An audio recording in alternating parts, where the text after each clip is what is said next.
माननीय प्रधानमंत्री जी।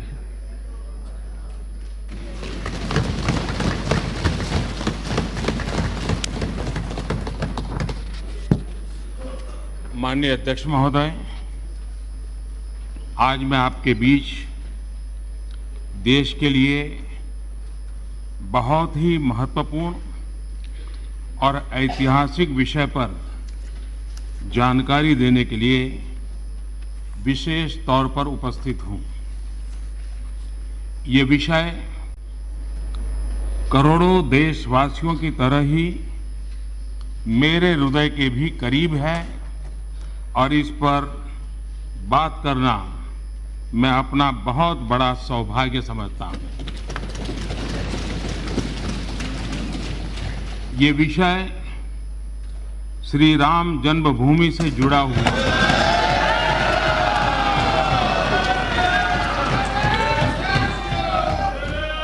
ये विषय है अयोध्या में श्री राम जन्मस्थली पर भगवान श्री राम के भव्य मंदिर के निर्माण से जुड़ा हुआ है। माननीय अध्यक्ष महोदय, 9 नवंबर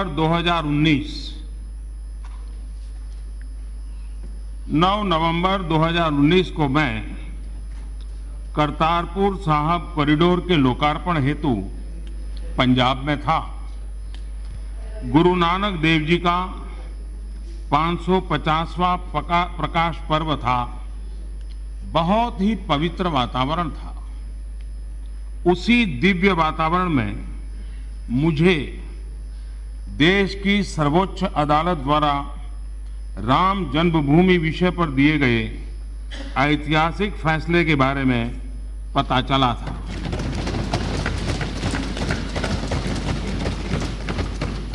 इस फैसले में माननीय सर्वोच्च न्यायालय ने कहा था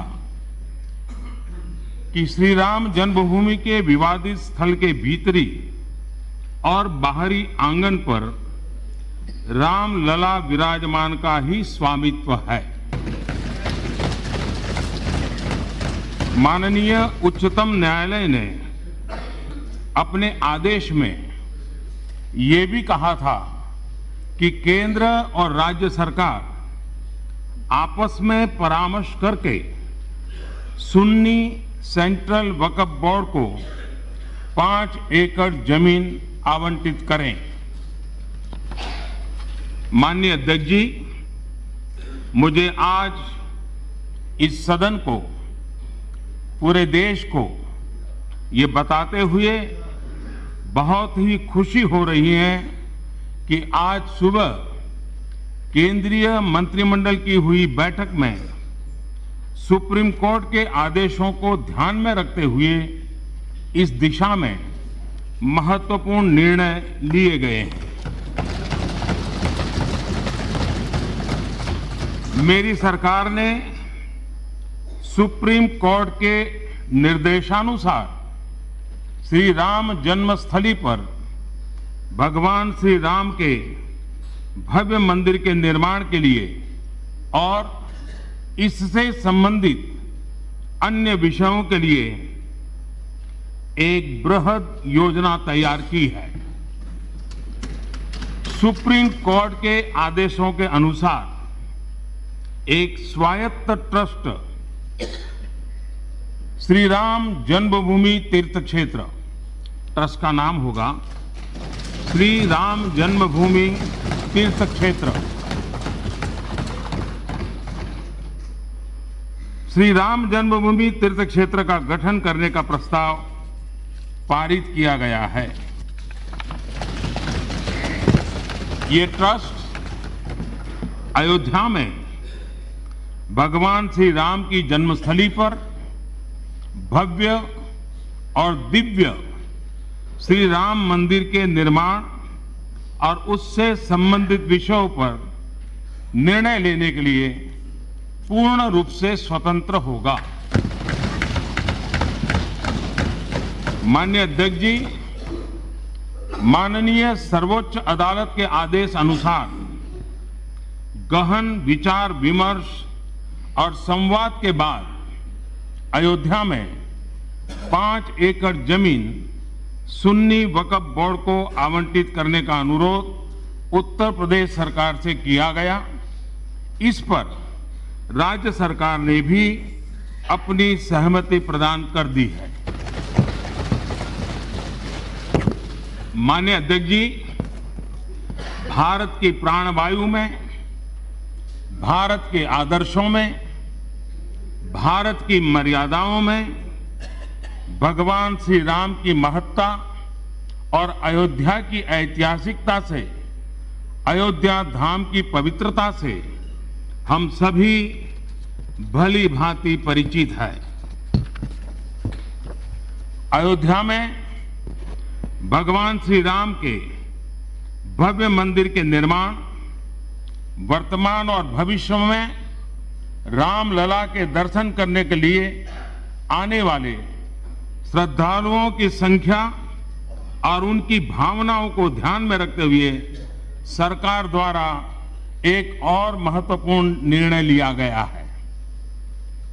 मेरी सरकार ने फैसला किया है कि अयोध्या कानून के तहत अधिगृहित संपूर्ण भूमि जो लगभग 67.703 एकड़ है और जिसमें भीतरी और बाहरी आंगन भी सम्मिलित है, उसे नवगठित श्री राम जन्मभूमि तीर्थ क्षेत्र को हस्तांतरित किया जाए।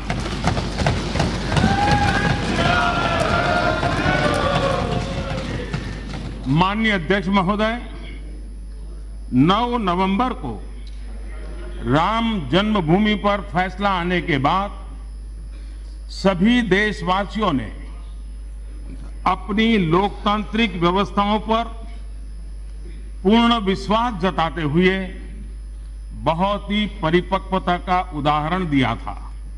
मैं आज सदन में देशवासियों के इस परिपक्व व्यवहार की भूरी भूरी प्रशंसा करता हूं। माननीय अध्यक्ष जी, हमारी संस्कृति, हमारी परंपराएं हमें वसुधैव कुटुंबकम और सर्वे भवन्तु सुखिनः का दर्शन देती हैं। इसी भावना के साथ आगे बढ़ने की प्रेरणा भी देती हैं। हिंदुस्तान में हर पंथ के लोग, चाहे वो हिंदू हो, मुस्लिम हो, सिख हो, ईसाई हो, बौद्ध, पारसी और जैन हो, हम सभी एक बृहत परिवार के ही सदस्य हैं।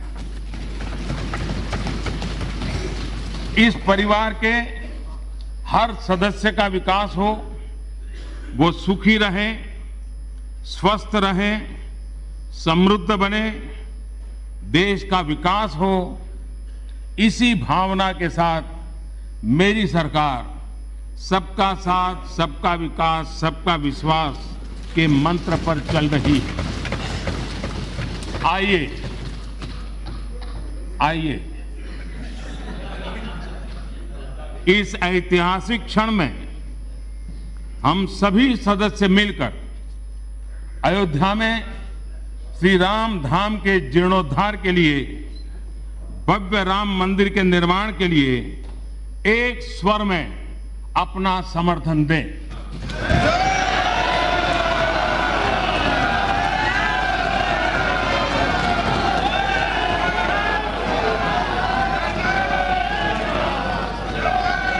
रजनीकांत